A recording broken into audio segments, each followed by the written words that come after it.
বিরতির পর স্বাগত। 12ই জানুয়ারি স্বামী বিবেকানন্দের জন্মদিন।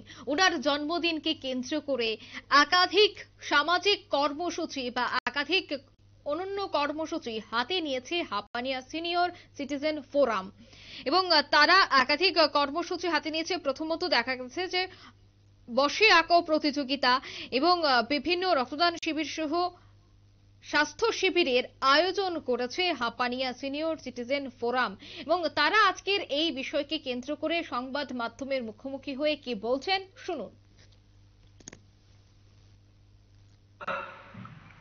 সুস্থ আচার আচরণ রীতিনীতি কৃষ্টি এগুলার দিনের পর দিন এগুলা অবক্ষয়ের পথে এবং তথাকথিত আধুনিক সভ্যতার নামে আমাদের প্রাচীন যে মূল্যবোধ এই মূল্যবোধগুলো দিনের পর দিন ক্ষয়িষ্ণু থেকে একদম শেষের পথে।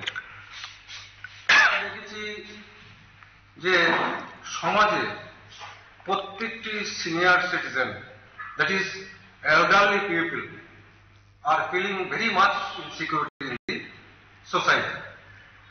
কোথাও কোথাও এমনও দেখা যায় 60 প্রবীণ নাগরিক, ওদেরই বাড়ি ওদেরই ঘর, ওদের ঘরে থেকে ওদের সন্তানাদি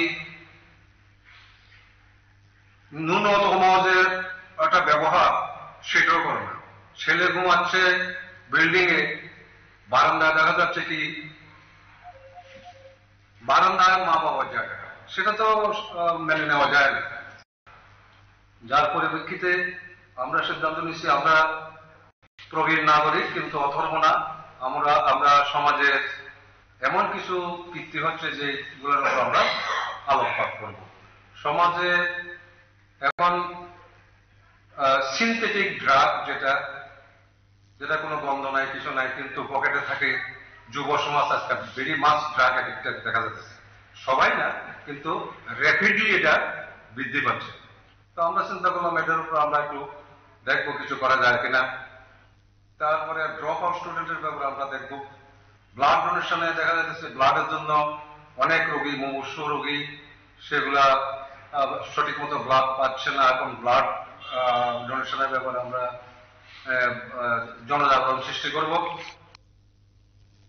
আপনারা শুনলেন ওনাদের বক্তব্য। মূলত স্বামী বিবেকানন্দের জন্মবার্ষিকীতে প্রভাত ফেরি এবং মনজ্ঞ সাংস্কৃতিক অনুষ্ঠান এবং 12ই জানুয়ারি বিকেল 4টায় ত্রিপুরা মেডিকেল কলেজ চৌমুহনীতে কর্মসূচি সমাপন অনুষ্ঠিত হবে। তাতে উপস্থিত থাকবেন ত্রিপুরা বিধানসভার উপাধ্যক্ষ রামপ্রসাদ পাল সহ বিধায়িকা মীনা রানী সরকার সহ অন্যান্য বিশিষ্টগণ। এই মুহূর্তের সংবাদ এ পর্যন্তই। আমাদের পরবর্তী নিউজ এবং আপডেট দেখার জন্য অবশ্যই চোখ রাখবেন শুধুমাত্র নিউজ ভ্যানগার্ডের পর্দায়। ধন্যবাদ।